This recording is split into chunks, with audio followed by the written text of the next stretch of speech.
बहुत समय पहले सुरग नामक एक समृद्ध राज्य था। इस राज्य पर राजा वीरेंद्र सिंह का शासन था, जो बुद्धिमान, न्यायप्रिय और प्रजा के लिए समर्पित राजा था। उसके महल में एक रहस्यमय तहखाना था, जिसका दरवाजा सदियों से बंद था। उस दरवाजे पर अजीब शिलालेख खुदा हुआ था। जब सच्चाई के आगे भय और लालच का पर्दा हटेगा, तभी यह द्वार खुलेगा। राजा बचपन से ही उस दरवाजे को देखता आया था। जब वह राजा बना तो उसने इस रहस्य को सुलझाने की ठानी। उसने विद्वानों, संतों और जादूगरों को बुलाया, पर कोई भी दरवाजा नहीं खोल सका। दरवाजा यूं ही बंद रहा और रहस्य गहराता गया। एक दिन किले में एक साधु आया। उसकी आंखों में गहराई और चेहरे पर शांति थी। वह राजा के पास गया और बोला, महाराज, यह दरवाजा कोई साधारण ताला नहीं है।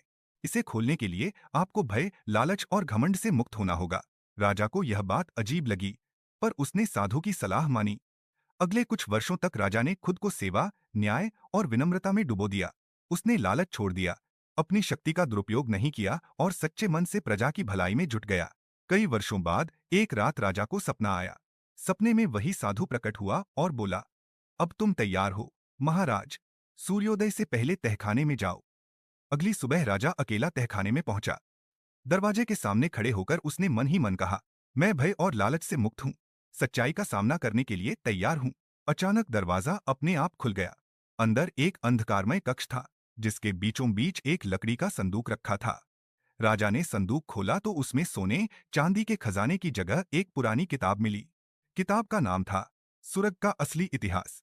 राजा ने जैसे जैसे पन्ने पलटे, उसका दिल भारी होता गया। उसमें लिखा था कि उसके पूर्वजों ने यह राज्य एक अन्यायपूर्ण युद्ध में जीता था, जिसमें हजारों निर्दोषों की हत्या हुई थी। इस सच्चाई को छुपाने के लिए तहखाना बंद कर दिया गया था। राजा रात भर सोचता रहा कि क्या उसे यह सच्चाई प्रजा को बतानी चाहिए या पूर्वजों की तरह छुपा लेना चाहिए। सुबह होते ही उसने साहसिक फैसला लिया। दरबार में उसने सभी के सामने यह सच्चाई स्वीकार की और कहा, मेरे पूर्वजों की गलती का प्रायश्चित मैं करूंगा। मैं उन परिवारों की भरपाई करूंगा जिनके साथ अन्याय हुआ। प्रजा ने राजा के इस ईमानदार फैसले की सराहना की।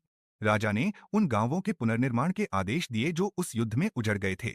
उसके न्याय और सच्चाई की मिसाल पूरे राज्य में फैल गई। कुछ दिन बाद वही साधु फिर दरबार में आया और बोला, महाराज, आपने दरवाजा नहीं बल्कि अपने मन का ताला खोला है। असली खजाना सच्चाई और आत्मज्ञान है।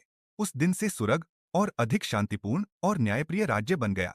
तहखाना अब खुला था, लेकिन उसकी असली सीख राजा के फैसलों में झलकने लगी। सीख, सच्चाई से भागना आसान है, लेकिन उसका सामना करना ही सच्चा साहस है।